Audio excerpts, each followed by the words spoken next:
What's up guys, I'm Josh the Tool Dude. In this video I'm going to be doing the carburetor replacement on my Echo CS305 chainsaw. Basically, it doesn't run right. It hasn't since I got it, which was about 4 years ago, and I've just used it intermittently, but I have a tree job coming up and a lot of firewood to cut for the winter. And I thought, well, it's usable, but it's really not fun to use. So I got a new carburetor for it, and so I'm going to show you guys how to replace that on a CS305 chainsaw. So with that said, let's get started. First thing we're going to do is pull the side cover off with the bar and chain just to get it out of the way. I think, if I remember correctly, these are 11mm, maybe 12mm. Let's check that real quick. Well, they are neither 11 nor 12mm, they are 10mm. So go ahead and pop that off, and we'll get started disassembling the front end to get to the carburetor. I didn't realize I put these so tight.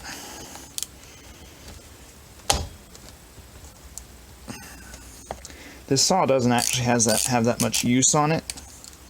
A neighbor of mine gave it to me, and he'd only used it a handful of times.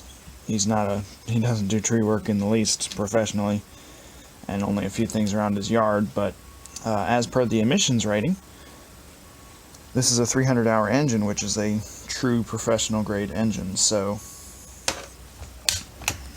that's a really good rating for this. And it's a good little saw. Lots of power when it runs nice, but lately it's not been running well at all. And of course with chainsaws, with all the sawdust and wood chips and stuff, they look nasty really quick. So this one looks like it's been used more than it has. But it really hasn't been used a whole lot at all. So, chain's in good shape. No issue there. It's a fairly new chain. I need to sharpen it soon though. It's starting to get a little slow. Bar is also in good shape. Go ahead and pop that off of there. So, now that we got that disassembled, grab a flathead screwdriver, pop the front cover off, and go from there, figure out what else we need to take off.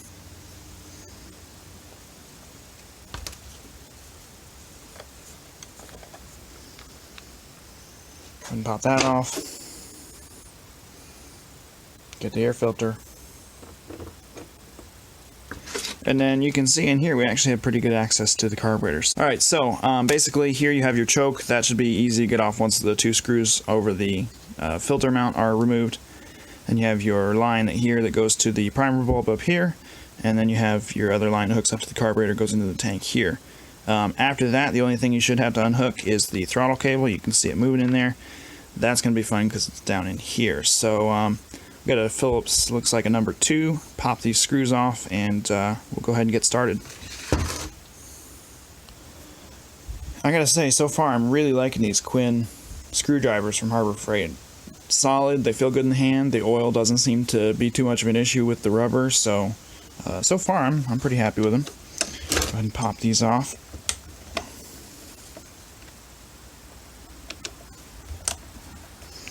Thankfully they're not too tight. Sometimes these are a real pain because they'll strip out, but you can't put much force on them. Yeah, it can get fun quick.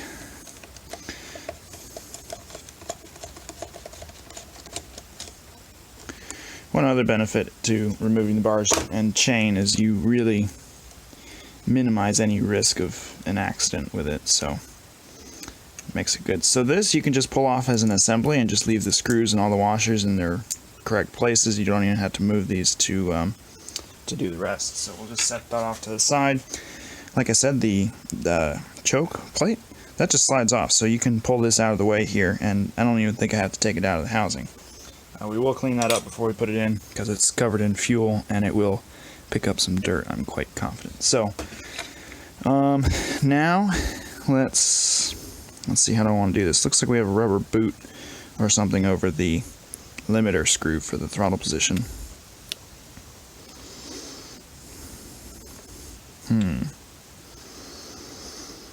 That's one thing I hate about chainsaws, how everything is kind of tight inside here. It's kind of a pain. So, alright, let's go ahead and remove this line here. Shouldn't be too bad. Alright, that's off. Let's see, is that intake or return?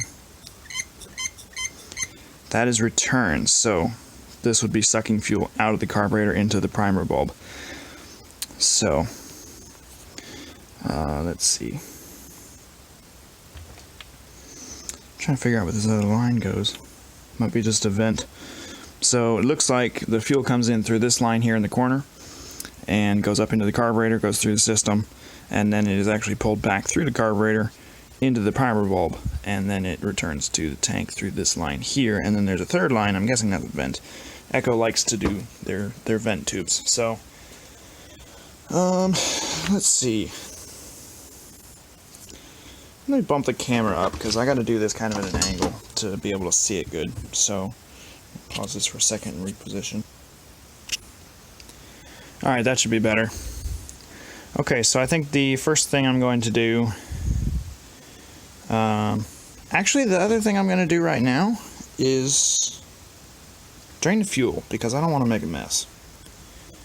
Okay, so the fuel is drained out now. I think the next thing I'm going to do is, behind these fuel lines here, there's a rubber boot that holds the adjustment screw for the throttle limiter. And I think that that just pops out, and then we have much better access over to the fuel line side here, which is still tight, but it's a little better. So let's see here. Might have to do this part off camera, which let's see. Can I do it? I know, I'm watching the screen. This is terrible access. Basically, you're just trying to get this line off of this fitting here. Oh, there it goes. Come on. There we go. Oh! A little bit of pressure in the tank, even though there's no fuel. Just the stuff that was left in the lines. Alright, so that is step something. And then the only thing you have left to do is pop the throttle cable out, and your carburetor is free. So, next thing we're going to do is pop the old gasket off. Shouldn't be too bad. Yep, just came right off. This one actually is in good shape. I might reuse this. This one looks like it has no issues. No tearing, no nothing. So there's some fuel in here. I'm going to let that dry out, and then we will start installation of the new carburetor. So let's get started. So this next step is very, very important. You need to make sure that you misplace the carburetor in a spot that takes you the maximum amount of time to find it. Then when you do find it, like I just did, you'll think, oh, it was there the whole time. How could I have possibly missed it there? Like, I just went in the house and looked for it because I thought I left it in there, and it's sitting out on the workbench right here. So, yep, that's an important step. You can skip it. It's not essential, but if you like to play hide and seek, it's actually a lot of fun. Alright, so the inside is dry-ish, certainly enough to work with, so let's go ahead and hook up the throttle linkage. It's basically just going to be the whole thing in reverse, but I'll see what I can film anyway. The lighting isn't the best, and the view isn't the best because of the confined space, but I'll see what I can do. Debating, I think I'll lean it this way and drop the camera down. That should work pretty well. Alright, that looks pretty good. Okay, so first thing we're going to do is reinstall the old gasket. I don't normally reuse these unless they are in really good shape, and thankfully this one is looking actually very nice. So let's see how. Well, that sucked. I was trying to do this video in a straight shot just with hitting pause button, but then I got a call in the middle of it and that stopped the whole thing. So oh well, if I can get the two clips together just fine, it'll be alright. So I gotta remember which way this was facing. I guess it doesn't matter. Yeah, on this one it doesn't matter. So I see how it was. Wait, do I? Oh, yeah, there it is. So this does go on a specific way. You gotta line up the holes right. And thankfully there is a little pin to help you keep it where it's supposed to be. So that's nice. Oh, actually there's two little pins. Hey, that's handy. Alright, so the gasket's back on. There's two little pins here in the corners. If you have the proper gasket, or if you can reuse the old one, it should line right back up and sort of sit on those pins, and that will help you get the new carburetor lined up. So, with the new one, you see this rubber boot down here. This holds the screw for the carburetor idle adjustment. You want this fuel line, what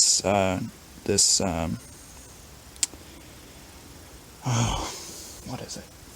man, I can't remember, the exhaust line, the return line. Return line, that's the word.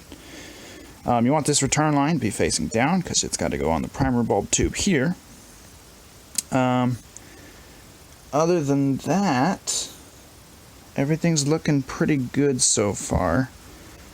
So the first thing I'm going to do is hook up the throttle. Oh, shoot. Well, this should be fun. I think it went in this hole, but I can't remember. And that, I think, just... I'm going to grab a little pair of needle nose pliers. That's going to be handy. For working on stuff like this, especially when you're in tighter spaces, these longer, thinner needle nose pliers, these are nice. This little Harbor Freight pair, they work okay. They're starting to get a little sticky, but overall not bad. So, make sure I got this in there right. Yeah, that's the way it's supposed to go. Alright, so what I'm going to do is just pop it in like that. So that's in now. Let's look at the old one real quick and see which way this fuel is supposed to go. So, yeah, it's lined up pretty much the same. Yeah, you can see here where the oil buildup was. It's on this smaller one on the end. So I got that right. So, which is, you know, it's good that I got it right because I'm on camera and whatnot. So, I'm going to pull this fuel line back towards me. Unfortunately, these don't have any teeth on them, so they don't grab slippery stuff very well. Let's see. Pull it back like so. And that went on no issue. Actually, I'm going to take that off, make sure I didn't split the line, otherwise I got to put a new line in this. And that would really suck to get it back all together and then have it sucking air because there was a crack in the line. No, line looks good. Line looks good, okay. There's just, you know, stuff like that. When it goes on really easy, sometimes that means that the line is failing and there's no tension on it. Just be aware of that. Luckily, this is not exposed to sunlight, so the dry rot should be pretty minimal, but you still have the exposure to fuel and the ethanol, which can really do a number on it.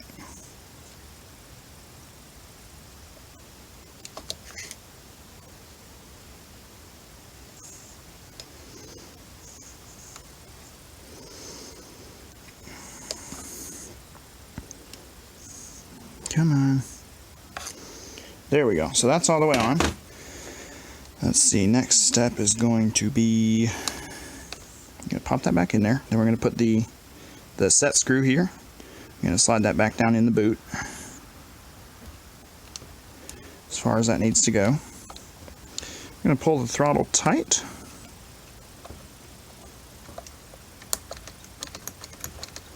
So that's working.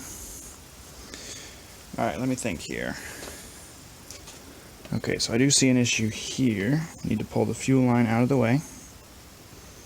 Make sure that it's not in front of the tuning, that you're going to need these later. And then we'll pull the return line back out because it got kind of pushed down in there when we were working.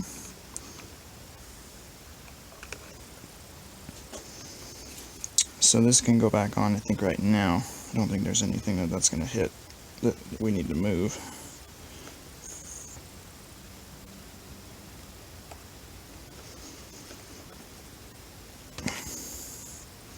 That doesn't have to be on there all that far. Alright, so that sounds good. And then that should go on just like that. As long as our gasket is where it should be, then we should be good. Let's see here. Oh, that's right. We need to put the choke on. Grab a paper towel. Clean this up. Make sure it's nice and clean. We don't want junk getting in there.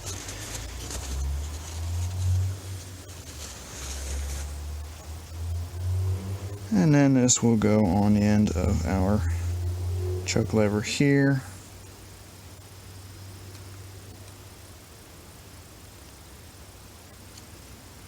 And that will get attached there, and then when it pivots, it will close like that.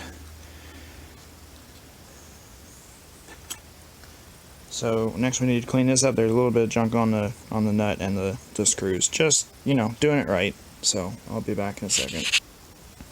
Alright, well that didn't take long. Let's go ahead and put this back on. I don't think it matters whether it's up or down, but it might. Well, we'll figure that out. I don't remember how it came off. Just put those in, make sure it lines up with the gasket. You're going to back thread these so that it doesn't cross thread when you put them in, because I think it's either going into plastic or aluminum, neither of which you really want to cross thread for any reason.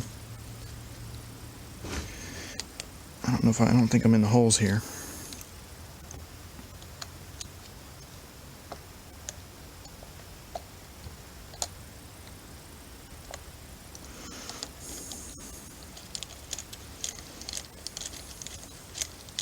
No, I'm not getting in the holes.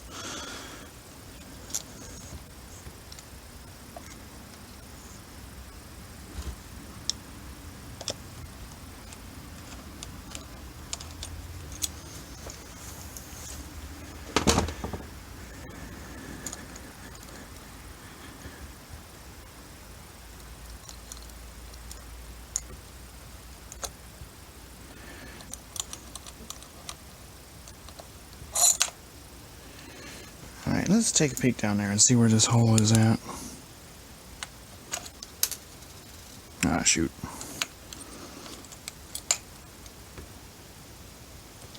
It needs to go over and down. This little spacer washer back on there.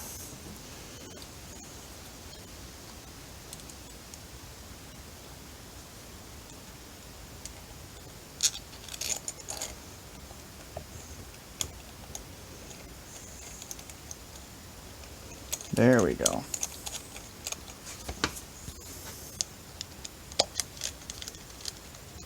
Oh, come on. I thought it was in. No, still nothing? Come on.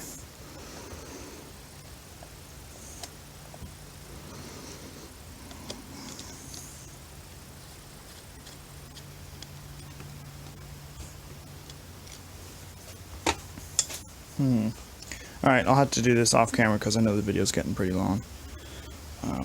We'll find holes. It can't be that difficult, right? They're still there somewhere. Alright, so basically, I thought it went in here crooked, but it actually goes in here pretty straight, like you see it now. You just gotta push it down a little bit, and it doesn't want to go down because of the fuel line here in the corner. So, just keep that in mind when you're putting it back together, and it should be fine. So, the choke is hooked up now. Everything should work. I'm gonna put some fuel in it. Well, put it back together, then put some fuel in it.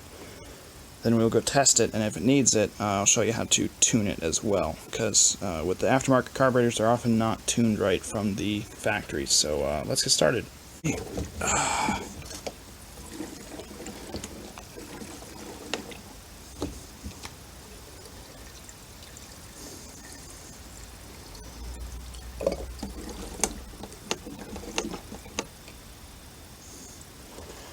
Alright, that should be good.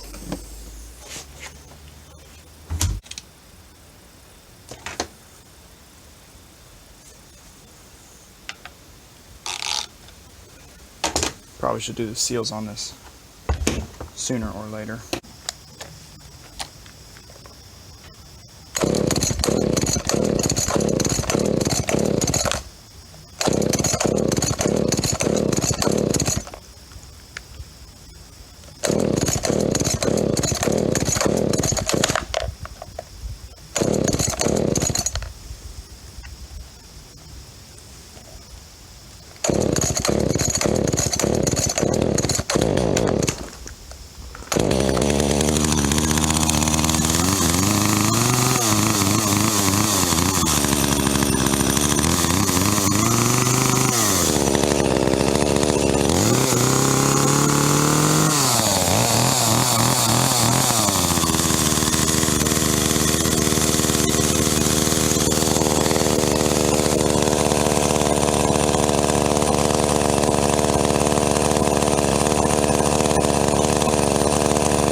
Alright, so as you can see, the chain was still spinning and it was revving a little bit at idle, which means that the low speed jet needs to be adjusted. To do that, you're going to pull off this little rubber cover, just set that to the side, and you'll notice there are two flathead screwdriver slots right in there, one's for low speed, one's for high speed. So for this, you're going to have the saw running. Go ahead and start it up, and we'll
see how it runs on startup.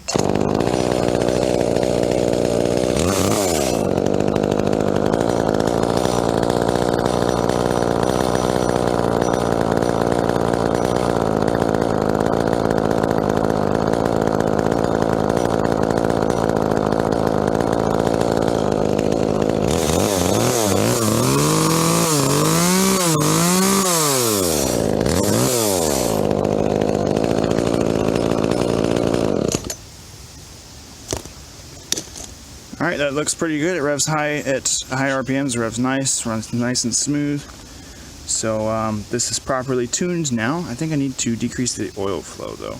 It's really fast. You can tell it's really spraying a lot. So, alright, that went pretty well. Oh yeah, I almost forgot. What kind of human would I be if I didn't do some test cuts on camera? So let's do that.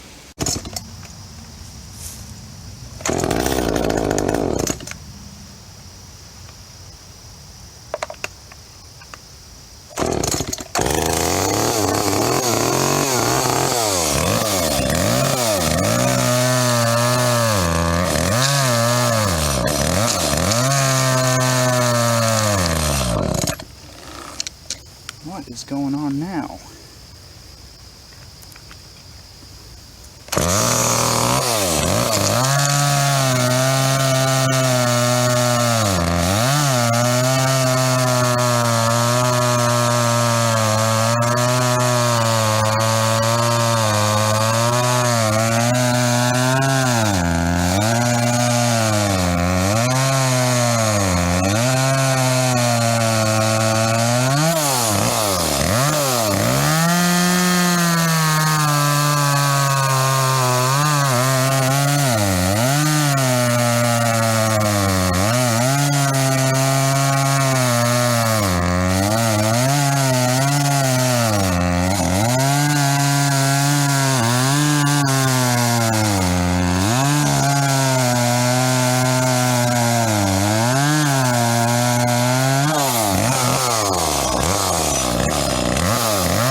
Alright, so hopefully that is a helpful video for you guys that have an Echo CS305 chainsaw. I'm sure they have similar models that will have similar procedures for changing the carburetors.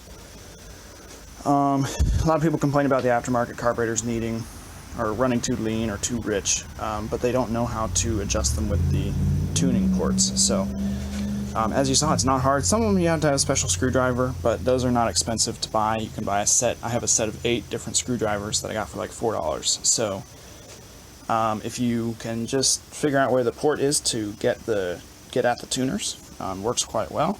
As you saw, we were able to take it down from the chain spinning at a medium-low speed, and we took it down to where it's no longer spinning at idle, and it runs nice. It still starts easy. So hopefully this was helpful. If it was, please consider hitting the like button. And I'm a pretty new channel still, so I could use all the subscribers I can get. With that said, thanks for watching, and I look forward to seeing you in the next video.